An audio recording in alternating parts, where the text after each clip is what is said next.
नमस्कार, India voice देख रहे हैं आप और मैं हूं आपके साथ आदित्य सिंह। स्वागत है आपका हमारे खास बुलेटिन हरियाणा पंजाब में, जहां हम बात करते हैं हरियाणा और पंजाब की तमाम बड़ी खबरों के बारे में। तो बुलेटिन की शुरुआत करेंगे और सबसे पहले बात करेंगे कि इस शनिवार हांसी विधानसभा में मारा Haryana non stop Haryana Jan Ashirwad rally का आयोजन हुआ और इस रैली में हरियाणा के सीएम नायब सिंह सैनी ने शिरकत की और मंच पर कहा कि वे 1 अक्टूबर को भाजपा के पक्ष में मतदान करके भ्रष्टाचारियों का सूपड़ा साफ करें। इसके साथ ही उन्होंने कहा कि जनता के आशीर्वाद से प्रदेश में तीसरी बार बीजेपी की सरकार बनना तय है। इसके साथ ही हरियाणा के सीएम नायब सिंह सैनी ने और क्या कुछ कहा, आइए आपको सुनाते हैं। और भाइयों, अभी हमारे विनोद भाना जी कह रहे थे कि मुझे तो बहुत बड़ी उम्मीद थी, परंतु चुनाव आयोग की ये इंस्ट्रक्शन के कारण हम घोषणा नहीं कर सकते, परंतु 4 तारीख के बाद ये हांसी जिला बन जाएगा, इसको भी कोई रोक नहीं सकता। भाइयों, इसको भी कोई रोक नहीं सकता।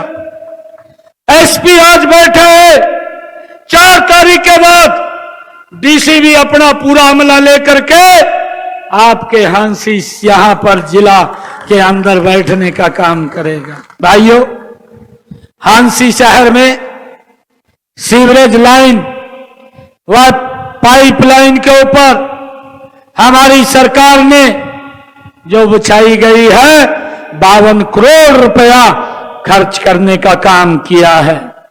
डाटा में राजकीय कन्या महाविद्यालय का निर्माण 32 करोड़ रुपए की लागत से किया गया है। पेटवार डिस्ट्रीब्यूटरी की मरम्मत का कार्य 18 करोड़ रुपए की लागत से वो किया गया है। और मुझे खुशी है कि हिसार में मेजर डिस्ट्रीब्यूटरी का निर्माण 11 करोड़ रुपए की लागत से वो किया गया है। और हांसी क्रांति चौक से जींद बाईपास सड़क का निर्माण भी 10 करोड़ रुपए की लागत से इन्हीं 10 वर्षों में किया गया है। 4 कुतुब गेट से चौपता चौक तक सड़क का निर्माण 8 करोड़ रुपए की लागत से वो किया गया है। मुझे ये बताते हुए आज गर्व हो रहा है कि अमर शहीद मदन लाल ढींगड़ा के नाम पर सामुदायिक केंद्र का निर्माण 6 करोड़ 40 लाख रुपए की लागत से भाइयों हमारे हांसी में ही किया गया है। मुझे यह भी खुशी है आप लोगों के बीच में बताते हुए कि हांसी में नई सब्जी मंडी का निर्माण 6 करोड़ रुपए की लागत से भाइयों हांसी में किया गया है।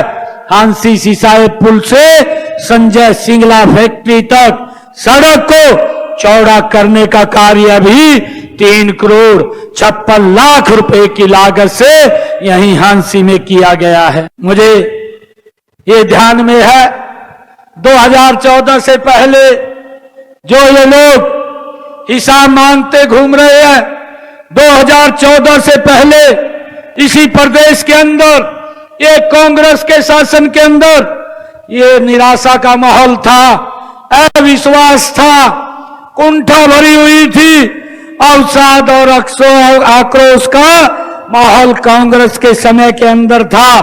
भाइयों, विकास और नौकरियों में क्षेत्रवाद और भाई भतीजावाद का बोलबाला ये कांग्रेस की सरकार के अंदर था। हमने प्रदेश में आकर के 2014 में सबसे पहले जो बड़ा काम किया है वो व्यवस्था परिवर्तन का काम किया है। पहले सरकारी योजनाओं का लाभ उन लोगों तक पहुंचता था जिनकी पहुंच वो नजदीक से वो कांग्रेस के लोगों के साथ थी, वहां तक ही लाभ पहुंचता था। परंतु आज आप लोग देख रहे हैं सरकार, हरियाणा सरकार इन 10 वर्षों के अंदर खुद लोगों के पास जाती है और जाकर के लोगों को सरकार की योजनाओं का लाभ पहुंचाने का काम ये हमारी सरकार करती है। भाइयों, अभी पिछले दिनों में भी हमारी सरकार ने मजबूत फैसले लिए हैं। हमने सबसे पहले फैसला लिया है कि जो हमारे ऐसे लोग थे जिनको कांग्रेस ने एक लॉलीपॉप दे करके 100 गज के प्लाट की बात कही थी, परंतु ना उनको कागज दिए, ना उनको कब्जा दिया। परंतु हमने जब ये हरियाणा प्रदेश के अंदर हम आए, हमने आकर के अधिकारियों को कहा कि हमने जितने भी ये ऐसे परिवार हैं जिनको ना कागज मिला है और ना कब्जा मिला है, उन सबको कागज और कब्जा देने का काम ये हमारी सरकार करेगी। और अधिकारियों ने तुरंत कार्यक्रम रखा और 20,000 से ज्यादा परिवारों को हमने कागज भी दिए और कब्जा भी दिया। और आगे हमने एक ये पोर्टल के ऊपर ये रजिस्ट्रेशन शुरू किया कि जो भी परिवार ऐसा है कि अगर किसी को 100 गज का प्लाट नहीं मिला, उसके लिए योजना बना दी है और 4 तारीख के बाद उन सब लोगों को 100 गज का प्लाट देने का काम ये हमारी सरकार करेगी। तो बुलेटिन में आगे बढ़ते हुए बात करेंगे कि पंजाब के मुख्यमंत्री भगवंत सिंह मान ने बरनाला में सामाजिक सुरक्षा, महिला एवं बाल विकास विभाग में नवनियुक्त महिला सुपरवाइजरों को नियुक्ति पत्र देने के दौरान बड़ा ऐलान किया कि जल्द ही 3000 आंगनबाड़ी कर्मियों की भर्ती की जाएगी। इस दौरान उन्होंने कहा कि मान सरकार की तरफ से पंजाब की महिलाओं के लिए यह राखी का तोहफा है। इस दौरान पंजाब के सीएम भगवंत मान ने क्या कुछ कहा, आइए आपको सुनाते हैं।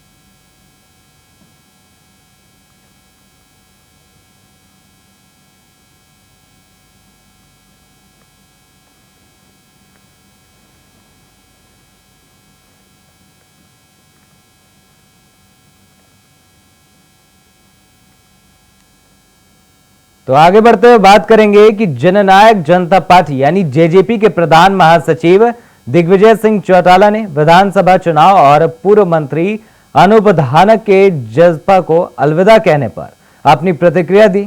आपको बता दें कि बीते कुछ समय से 4 बड़े चेहरों ने जेजेपी का साथ छोड़ दिया है। साथ ही बताएं कि दिग्विजय चौटाला ने कहा कि पिछले 4.5 साल के कार्यकाल के दौरान बड़े उतार चढ़ाव देखने को मिले।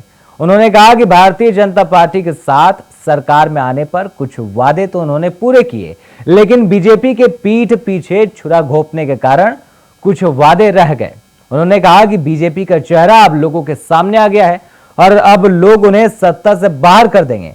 तो वहीं अनूप धानक के पार्टी छोड़ने के सवाल पर उन्होंने कहा कि वो उनके पिताजी के राजनीतिक शिष्य थे और उनकी उंगली पकड़कर उन्होंने संघर्ष किया और बीच रास्ते में अगर कोई धोखा दे जाए तो वो उसकी अपनी फितरत है, वो इस बारे में कुछ नहीं कहेंगे। उन्होंने कहा कि इन सब बातों की उन्हें कोई परवाह नहीं है, कोई आए और कोई चला जाए।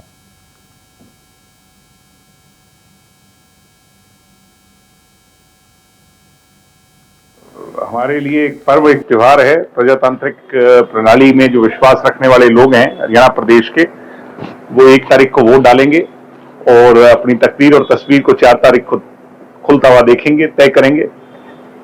किसान, कमेरा, गरीब और मजदूर जो है उसके भाग्य को लिखा जाना है।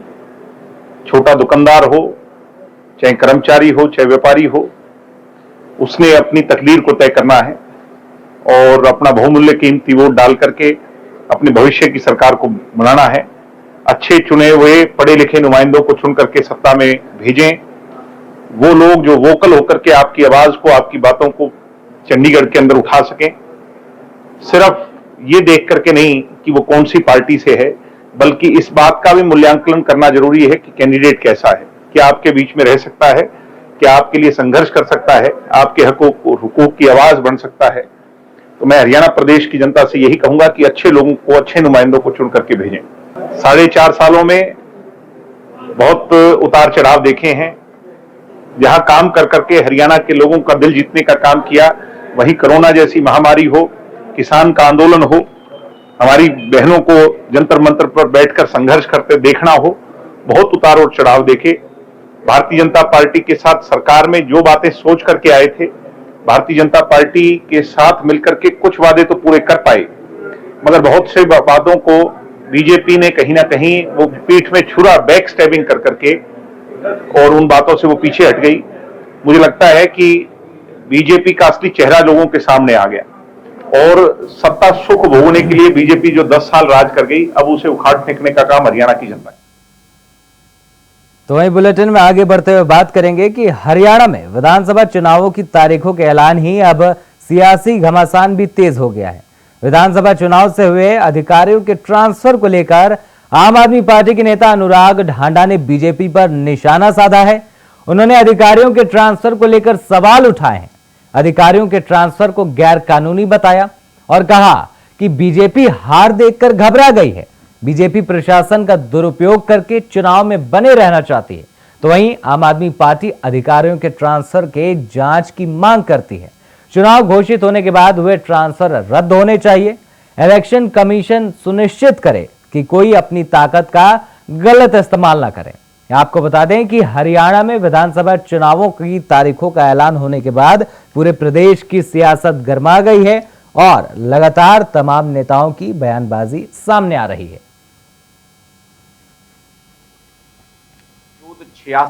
भारतीय जनता पार्टी चुनाव आचार संहिता की खुलेआम धज्जियां उड़ा रही है। चुनाव का ऐलान हो चुका है, हरियाणा में आचार संहिता लागू हो चुकी है, लेकिन भारतीय जनता पार्टी की सरकार ने उसके बावजूद 86 अधिकारियों का ट्रांसफर हरियाणा के अंदर किया, जो कि पूरी तरह से गैर कानूनी है, अवैध है। चुनाव आचार संहिता लगने के बाद कोई अधिकार नहीं हरियाणा की सरकार के पास कि वो अधिकारियों के ट्रांसफर करे।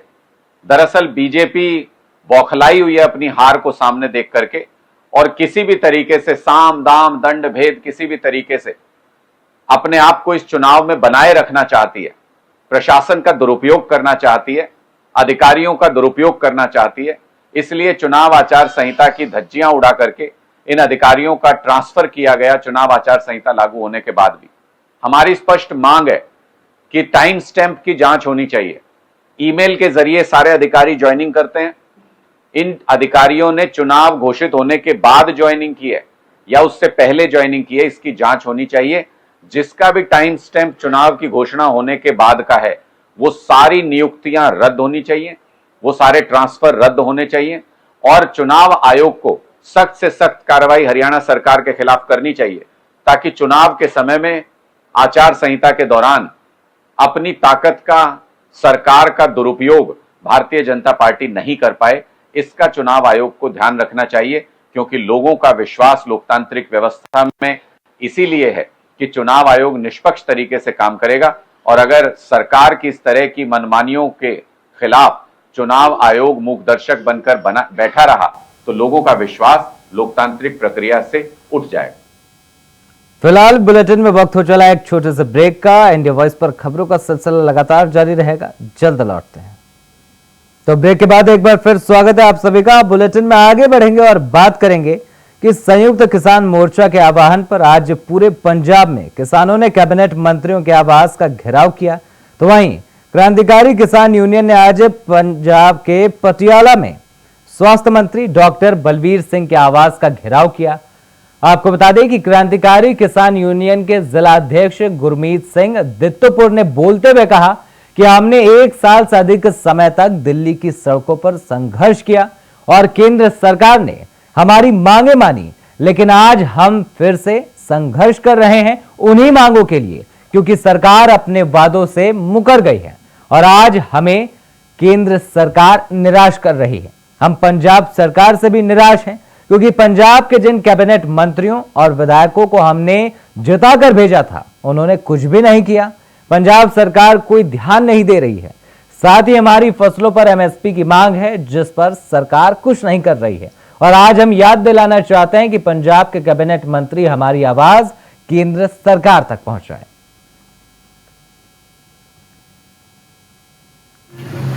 सत्कारयोग संयुक्त मोर्चे ਦੇ ਸੱਦੇ ਤੇ ਅਸੀਂ ਸਾਰੇ ਮੰਤਰੀਆਂ ਦੇ ਘਰਾਓ ਕੀਤੇ ਹੋਏ ਨੇ, ਕਿਉਂਕਿ ਸਾਡੀਆਂ ਜਿਹੜੀਆਂ ਮੋਰਚੇ ਦੀਆਂ ਮੰਨੀਆਂ ਹੋਈਆਂ ਮੰਗਾਂ ਸੀ। ਅਸੀਂ ਜੇ ਸਾਡਾ 1 ਸਾਲ 13 ਮਹੀਨੇ ਮੋਰਚਾ ਲੱਗਿਆ, ਉਹ ਜਿਹੜੀਆਂ ਮੰਗਾਂ ਸਾਡੀਆਂ ਰਹਿੰਦੀਆਂ ਸੀ, ਚਾਹੇ ਉਹ ਕੇਂਦਰ ਸਰਕਾਰ ਵੱਲ ਨੇ ਚਾਹੇ ਉਹ ਪੰਜਾਬ ਸਰਕਾਰ ਵੱਲ ਨੇ, ਉਹਨੂੰ ਇਹਨਾਂ ਨੂੰ ਯਾਦ ਕਰਾਉਣ ਦੇ ਲਈ ਅੱਜ ਇੱਥੇ ਆਏ ਹਾਂ। ਕਿਉਂਕਿ ਸਾਡਾ ਜਿਹੜਾ ਪੰਜਾਬ ਹੈ ਉਹ ਅਸੀਂ ਨਾ ਇੱਕ ਖੇਤੀ ਪ੍ਰਧਾਨ ਸੂਬਾ ਹੈ। ਜੇ ਪੰਜਾਬ ਨਾ ਹੁੰਦਾ ਤਾਂ ਦੇਸ਼ ਭੁੱਖਾ ਮਰ ਜਾਂਦਾ। ਇੱਥੇ ਜਿੰਨਾ ਚੌਲ ਜਾਂਦਾ ਸਾਰਾ ਪੰਜਾਬ ਚੋਂ ਜਾਂਦਾ ਹੈ। ਅਸੀਂ ਸਾਰਾ ਆਪਣਾ ਜਿਹੜਾ ਪਾਣੀ ਸੀ ਉਹ ਮੁਕਾ ਲਿਆ, ਸਾਡਾ ਵਾਤਾਵਰਨ ਪ੍ਰਦੂਸ਼ਿਤ ਕਰ ਲਿਆ। ਪਰ ਸਾਨੂੰ ਅਜੇ ਕਿਸਾਨ ਤੋਂ ਬਚਦਾ ਪੁੱਛਦਾ ਕੁਛ ਨਹੀਂ, ਕਿਸਾਨ ਖੁਦਕੁਸ਼ੀਆਂ ਕਰ ਰਿਹਾ ਹੈ। ਕਿਉਂਕਿ ਜਿਹੜੀ ਹਰੀ ਕ੍ਰਾਂਤੀ ਹੈ ਇਹਦੇ 'ਚ ਟਰੈਕਟਰ ਬਣੇ ਨੇ, ਕਾਰਾਂ ਦੀਆਂ ਕੰਪਨੀਆਂ ਵਾਲੇ ਬਣੇ ਨੇ, ਤੇ ਦਵਾਈਆਂ ਦੀਆਂ ਕੰਪਨੀਆਂ ਵਾਲੇ ਬਣੇ ਨੇ, ਖਾਦਾਂ ਦੀਆਂ ਕੰਪਨੀਆਂ ਵਾਲੇ ਬਣੇ ਨੇ, ਮੋਟਰਾਂ ਦੀਆਂ ਕੰਪਨੀਆਂ ਵਾਲੇ ਬਣੇ ਨੇ, ਤੇ ਜਿਹੜਾ ਕਿਸਾਨ ਆ ਉਹ ਰੋਜ਼ ਕਰਜ਼ਾਈ ਹੁੰਦਾ ਜਾਂਦਾ ਹੈ। ਤੇ ਪੰਜਾਬ ਸਰਕਾਰ ਕਹਿੰਦੀ ਸੀ ਵੀ ਅਸੀਂ ਜਿਹੜੇ ਕਿਸਾਨਾਂ ਦੇ ਮਸਲੇ ਨੇ ਹੱਲ ਕਰਾਂਗੇ। ਅੱਜ ਇਹ ਵੀ ਸੰਯੁਕਤ ਮੋਰਚੇ ਵੱਲੋਂ ਇਹ ਫੈਸਲਾ ਹੋਇਆ। ਬਾਕੀ ਜੇ ਪਿੱਛੇ ਜਾਈਏ ਵੀ ਕਿਸਾਨਾਂ ਨੇ ਦਿੱਲੀ ਵੀ ਬਹੁਤ ਵੱਡਾ ਧਰਨਾ ਲਾਇਆ, ਸਾਲ ਤੋਂ ਉੱਪਰ ਲਾਇਆ। ਸਰਕਾਰ ਨੇ ਉਹਨਾਂ ਗੱਲਾਂ ਨੂੰ ਹਾਂ ਤਾਂ ਕਰਤੀ ਪਰ ਮੰਨੀਆਂ ਮੰਗਾਂ ਨੂੰ ਲਾਗੂ ਨਹੀਂ ਕੀਤਾ। ਇਸ ਕਰਕੇ ਲਗਾਤਾਰ ਕਿਸਾਨ ਇਹਨਾਂ ਗੱਲਾਂ ਦੀ ਬੇਚੈਨ ਹੈ। ਤਾਂ ਆਰਡਰ ਤਰ੍ਹਾਂ ਦੇ ਅਸੀਂ ਧਰਨੇ ਮੁਜ਼ਾਹਰੇ ਲਗਾਤਾਰ ਦਿੰਦੇ ਆ ਰਹੇ ਹਾਂ। ਤਾਂ ਹੁਣ ਸੰਯੁਕਤ ਮੋਰਚੇ ਨੇ ਸੋਚਿਆ ਆਪਾਂ ਥੋੜਾ ਜਿਹਾ ਜਿਹੜਾ ਸਟਰਗਲਿੰਗ ਜਿਹੜਾ ਆਪਾਂ ਰੁਖ ਅਪਣਾਈਏ, ਸੰਘਰਸ਼ ਦਾ ਰੁਖ ਅਪਣਾਈਏ। ਯਾਨੀ ਅੱਜ ਅਸੀਂ ਸਿੰਪਲ ਧਰਨਾ ਦੇਣ ਨਹੀਂ ਆਏ। ਅਸੀਂ ਨਾਲ ਜਿਹੜੇ ਮੰਤਰੀ ਨੇ ਪੰਜਾਬ ਦੇ ਉਹਨਾਂ ਨੂੰ ਸੁਚੇਤ ਕਰਨ ਆਏ ਹਾਂ ਵੀ ਕਿਸਾਨਾਂ ਦੀਆਂ ਮੰਗਾਂ ਕੰਨੀ ਤੁਸੀਂ ਸੈਂਟਰ ਦੇ ਬਹਾਨੇ ਜਿੱਧਰ ਧਿਆਨ ਨਹੀਂ ਦੇ ਰਹੇ, ਸੈਂਟਰ ਨਾਲ ਫਲਾਣਾ ਕੁਛ ਇਹਦੀ ਨਿੰਦਿਆ ਵੀ ਕਰੀ ਜਾਂਦੇ ਹੋ ਜਿਹੜੇ ਸਾਡੀਆਂ ਮੰਗਾਂ ਦਾ, ਪਰ ਤੁਸੀਂ ਅਮਲ 'ਚ ਕੁਛ ਨਹੀਂ ਕਰਦੇ। ਇਸ ਕਰਕੇ ਪੰਜਾਬ ਸਰਕਾਰ ਨੂੰ ਵੀ ਇੱਕ ਮਤਾ ਇਹ ਫੈਸਲੇ ਦੇਣੇ ਚਾਹੀਦੇ ਨੇ ਕਿਸਾਨਾਂ ਦੇ। ਸਾਡੀ ਕਿਉਂਕਿ ਸਭ ਤੋਂ ਵੱਡਾ ਖੇਤਰ पंजाब है किसानी का, सब तो ज्यादा हो रहे बर्बाद। तो बुलेटिन में आगे बढ़ते हुए बात करेंगे कि कोलकाता में ट्रेनी महिला डॉक्टर की गत दिनों दुष्कर्म के बाद हत्या का मामला पूरे देश में आग की तरह भड़क रहा है। इसी कड़ी में बात करें तो पंजाब की, तो पंजाब में सरकारी स्वास्थ्य सेवाएं ठप रहीं। वहीं आज यानी शनिवार को इंडियन मेडिकल एसोसिएशन के पदाधिकारियों ने अबोहर में इस हड़ताल का समर्थन किया और शहर के सभी निजी अस्पताल और अल्ट्रासाउंड केंद्र बंद रहे, जिससे मरीजों को भारी परेशानी का सामना करना पड़ा। जानकारी के मुताबिक आईएमए के प्रधान डॉक्टर डीपी गोदारा ने बताया कि उनकी एसोसिएशन भी कोलकाता में हुई घटना को लेकर गहरा रोष जता रही है। जिस प्रकार से एक व्यक्ति द्वारा महिला डॉक्टर के साथ दुष्कर्म और उसके बाद क्रूरता से उसकी हत्या की गई, उसकी जितनी भी निंदा की जाए उतनी कम है। लोगों का जीवन बचाने वाले डॉक्टरों के साथ ऐसा व्यवहार करने वाले आरोपियों को कड़ी से कड़ी सजा देनी चाहिए।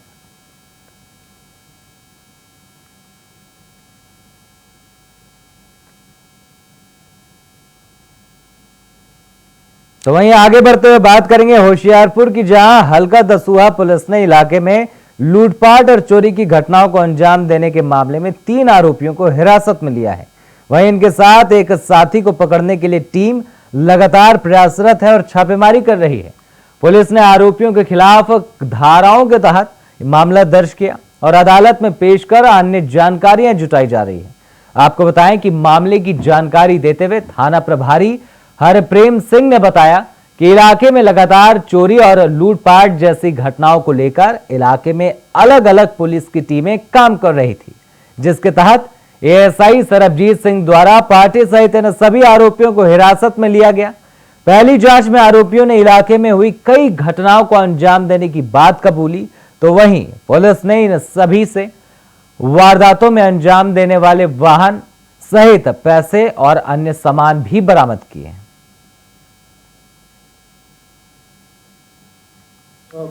जो चोरों में 3 चोर ने जो फड़े है जिन्होंने अपने एरिए के तलवाड़ा दसूहा एरिए के चोरियां की उन्होंने दसूहा पुलिस वालों गिरफ्तार करने में सफलता हासिल प्राप्त हुई है। सो ये साढ़े दसूहे के भी पता ही है भी 2-3 चोरियां जिहड़ियां हुई सी ते कुछ तलवाड़े के भी हुई सी। वो चोरियां ये जोड़े असी जो ट्रेस किए तो इन्होंने असी गिरफ्तार किया तो इन्होंने साढ़े तलवाड़ा तो दसूहा एरिए के चोरियां कीतियां सी। जोड़े दोषी ने इन्होंने नाम इस प्रकार हैं गुरदित्ता उर्फ गगन पुत्र जोगिंदरपाल वासी पिंड उची बसी, एक पंकज उर्फ चनौता पुत्र करतार सिंह वासी फतूवाल थाना मकेरिया, और स्मित कुमार उर्फ बाज पुत्र बलविंदर कुमार वासी चरखा कलोनी मकेरिया। ये जोड़े दोषी है इन्होंने पुलिस पार्टी वालों साढ़े एएसआई सरबजीत सिंह वालों गिरफ्तार किया जा चुका है। तो साढ़े मुकदमे जोड़े साढ़े दर्ज हुए सी, मुकदमा नंबर 160 मिति 1/8/2024 अंडर सैक्शन 331 ਤੇ 305 BNS ਤਹਿਤ ਥਾਣਾ ਦਸੂਹਾ ਇੱਕ ਮੁਕੱਦਮਾ ਦਰਜ ਹੋਇਆ ਸੀ, ਜਿਸ ਮੁਕੱਦਮੇ ਵਿੱਚ ਲੜਿੰਦੇ ਸੀ ਤੇ ਇਹਨਾਂ ਦੀ ਗ੍ਰਿਫਤਾਰ ਪਾਈ ਗਈ ਹੈ ਤੇ ਇਹਨਾਂ ਪਾਸੋਂ ਇੱਕ ਜਿਹੜਾ ਵਾਰਦਾਤ ਹੋਈ ਸੀ ਗੰਗਾ ਚੱਕ, ਉੱਥੇ ਇੱਕ मोबाइल फोन ਤੇ गोल्ड ਤੇ ਇੱਕ कैश ਇਹਨਾਂ ने चोरी ਜਿਹੜੇ ਕੀਤਾ ਸੀ, ਉਹਦੇ ਚੋਂ ਇੱਕ मोबाइल फोन ਜਿਹੜਾ ਉਹ ਬਰਾਮਦ ਕੀਤਾ ਗਿਆ। तो बुलेटिन में आगे बढ़ेंगे और बात करेंगे कि गुरुग्राम के एम्बियंस मॉल में बम की सूचना मिली, जिसके बाद मॉल को खाली कराया गया और पूरे मॉल में हड़कंप मच गया। आपको बता दें कि गुरुग्राम का सबसे बड़ा और high profile mall ambience mall है। वहीं मौके पर बम रोधक दस्ता और फायर विभाग की गाड़ियां भी पहुंची। दरअसल रात के 12 बजे इसकी सूचना मिली थी, जिसके बाद तमाम अधिकारी मौके पर पहुंचे और एहतियात के तौर पर पूरे मॉल को खाली कराया गया।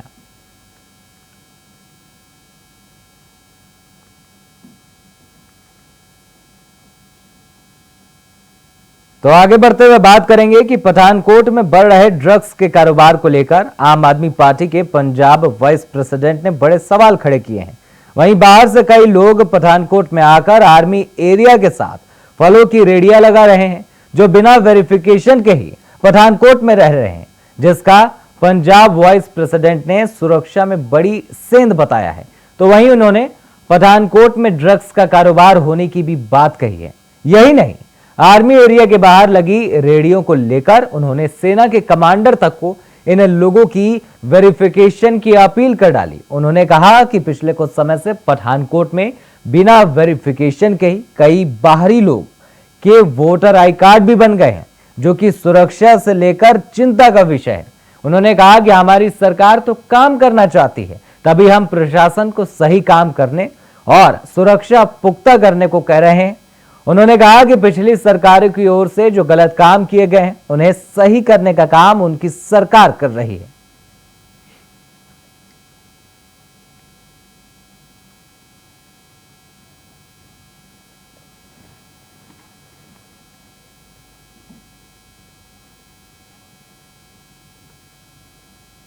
तो फिलहाल हमारे इस खास बुलेटिन हरियाणा पंजाब में इतना ही। देश और दुनिया की तमाम बड़ी खबरों को देखने के लिए देखते रहें इंडिया वॉइस। धन्यवाद।